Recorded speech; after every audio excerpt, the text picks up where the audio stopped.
Bonjour à tous, bienvenue pour cette nouvelle vidéo d'une cuillère de maths. Je vous propose aujourd'hui un corrigé d'un ensemble d'exercices sur les fonctions linéaires, le corrigé de la fiche numéro 1. Commençons par l'exercice numéro 1. Dans cet exercice, nous travaillons avec une fonction f, fonction linéaire, définie par l'expression algébrique f de x égale moins 0,8x. Qu'est-ce que ça signifie?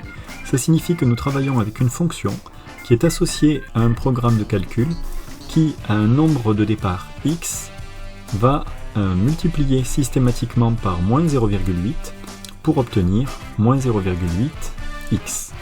C'est une fonction qui est associée à un programme de calcul très basique qui ne fait que multiplier par un nombre fixé.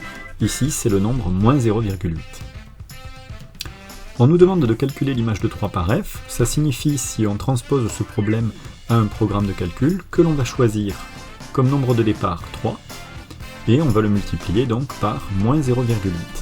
Donc ici, pour la première question, il suffit simplement d'écrire que l'image de 3 par f, qui est indiquée par ce codage, est obtenue en faisant 3 multiplié par moins 0,8. Et cela nous donne moins 2,4. Dans la question 2, on nous dit déterminer l'antécédent de 4 par f. On cherche un antécédent, c'est-à-dire on cherche le nombre de départs dans notre programme de calcul, et on sait que 4 a été obtenu en image. Donc si je veux trouver le nombre de départs, qui est ici, eh bien il suffit simplement que je remonte le calcul à l'envers, c'est-à-dire au lieu de multiplier par moins 0,8, je vais diviser par moins 0,8. Donc ici je vais poser 4 divisé par moins 0,8, et j'obtiens 5. Donc l'antécédent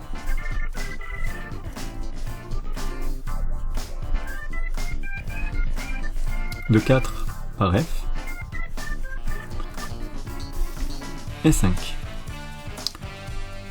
Question 3, on nous demande de représenter graphiquement la fonction f. Comme c'est une fonction linéaire, on sait que la fonction est représentée par une droite qui passe par l'origine du repère. Il nous reste à trouver en fait les coordonnées d'un point qui devra être relié à l'origine du repère par une droite.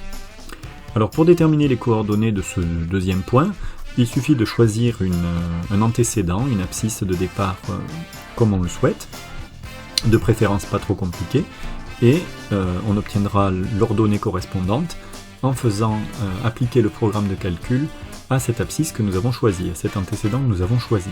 Alors ici, compte tenu du nombre moins 0,8, dans la table du 8, nous connaissons certaines choses qui vont nous inciter ici peut-être à prendre le nombre moins 5. En effet, si je fais la recherche de l'image du nombre moins 5 par f, je me retrouve avec moins 0,8 multiplié par moins 5, ce qui nous donne plus 4. Donc le point de coordonnées que je vais nommer A, le point de coordonnées moins 5 plus 4 appartient à la courbe qui représente f. Et donc ce point, nous allons le placer tout de suite. Nous avons moins 5 ici et plus 4 là. Voilà le point A.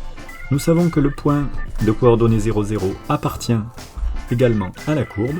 On va donc pouvoir tracer la représentation graphique de notre fonction f. Il suffit pour cela de relier le point A à l'autre point. Voilà. On n'oublie pas de nommer notre courbe qui représente f. Et voici pour ce premier exercice. Juste une petite précision. Nous avons vu que le coefficient directeur est négatif. On observe que la droite est bien descendante lorsqu'on va de la gauche vers la droite, c'est-à-dire la fonction est décroissante. Passons à l'exercice 2. Dans chaque cas, dire si le tableau de valeurs peut être celui d'une fonction linéaire, et si oui, déterminer son coefficient. Ici, on va faire le parallèle entre tableau de valeurs de fonction linéaire et tableau de proportionnalité. Est-ce que le premier tableau peut être un tableau de proportionnalité? Eh bien, il suffit de voir si on peut trouver un coefficient identique permettant de passer de la première ligne à la deuxième, par exemple. Alors pour passer de 2 à 5, je vais multiplier par 2,5. Et pour passer de 10 à 25, je vais multiplier par 2,5 également. Et pour passer de 0 à 0, je peux multiplier par n'importe quel nombre. Donc je suis capable de mettre en évidence un coefficient de proportionnalité, et ce coefficient de proportionnalité qui relie la grandeur antécédent à la grandeur image est également mon coefficient directeur, nous l'avons vu dans une vidéo précédente. Donc ici, la réponse sera oui. Et le coefficient est donc 2,5.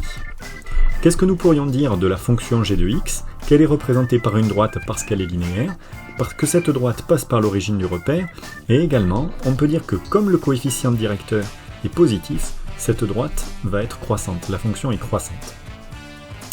La question B est intéressante aussi, parce que tout de suite on va éliminer ce tableau de valeurs comme candidat pour une fonction linéaire, dans la mesure ici où vous voyez, il y a quelque chose qui fait complètement obstacle à la proportionnalité, c'est que 0 dans une situation de proportionnalité ne peut être associé qu'à 0. Donc ici ce sera non. Voilà pour cet exercice 2. Passons à l'exercice 3. Sur un marché, des bracelets sont vendus à 5 € l'unité, et le marchand propose aussi 5 bracelets pour 20 €. Cette situation peut-elle être modélisée par une fonction linéaire? Et bien encore une fois ici dans cet exercice, on est attaché à vous faire associer proportionnalité et fonction linéaire. Autrement dit, la situation que l'on vous évoque ici est-elle une situation de proportionnalité? Alors on va le démontrer proprement, mais en fait, à partir du moment où on exerce un rabais, la proportionnalité ne fonctionne plus. Ici, je vous montre concrètement ce que nous pourrions écrire. Nous avons le tableau suivant pour résumer la situation.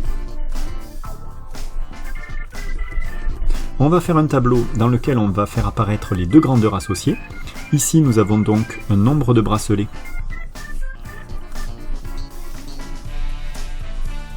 et puis le prix à payer. On va compléter ce tableau.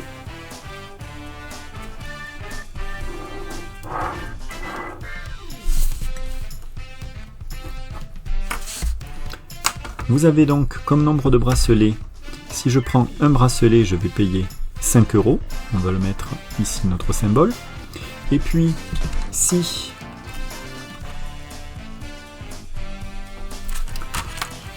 j'achète 5 bracelets, je vais payer 20 €. Est-ce que ce tableau est un tableau de proportionnalité? Non, dans la mesure où dans cette première colonne, je multiplie 1 par 5 pour obtenir 5, et là, si je multiplie 5 par 5, je n'obtiens pas 25, je n'obtiens pas 20, mais j'obtiens 25. Donc ce tableau n'est pas un tableau de proportionnalité.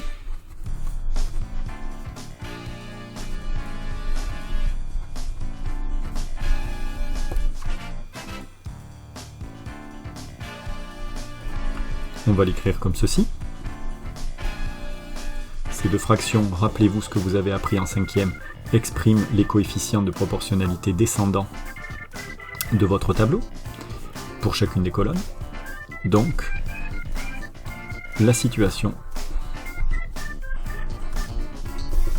ne peut pas être modélisée par une fonction linéaire.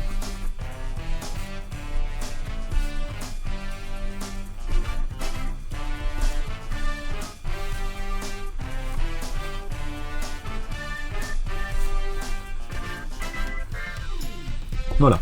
À travers cet exercice, il est vraiment important de comprendre qu'on va toujours associer la notion de proportionnalité et la notion de fonction linéaire. Dernier exercice, l'exercice 4. Dans chaque cas, dire si la fonction est linéaire et si oui, donner son coefficient. Ici, l'objectif est de voir si vous êtes capable de reconnaître l'expression algébrique d'une fonction linéaire.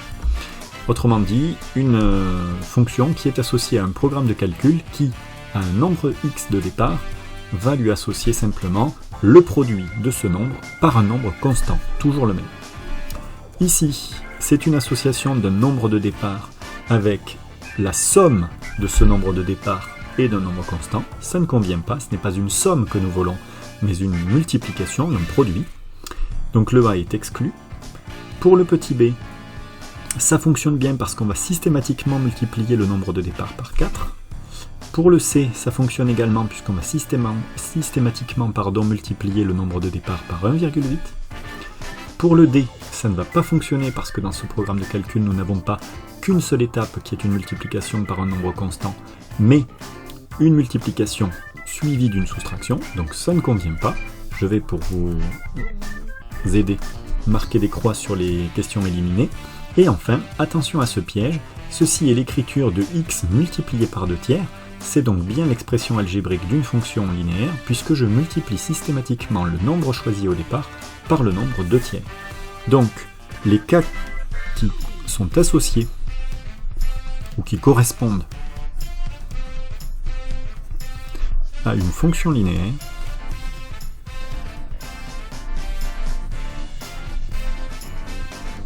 sont les cas petit b, petit c et petit e, avec pour coefficients respectifs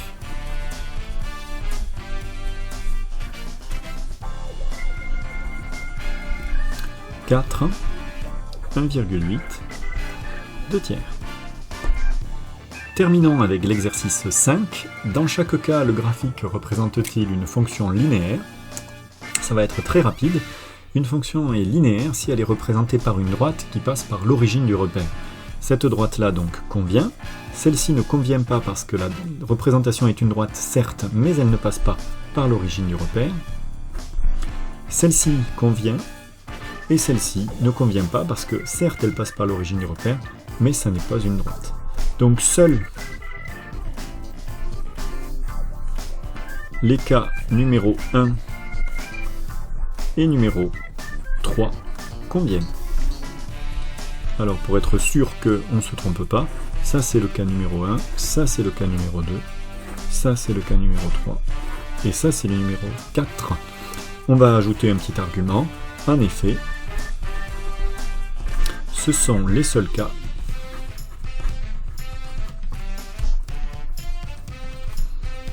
où l'on a une droite, premier argument, passant par l'origine du repère.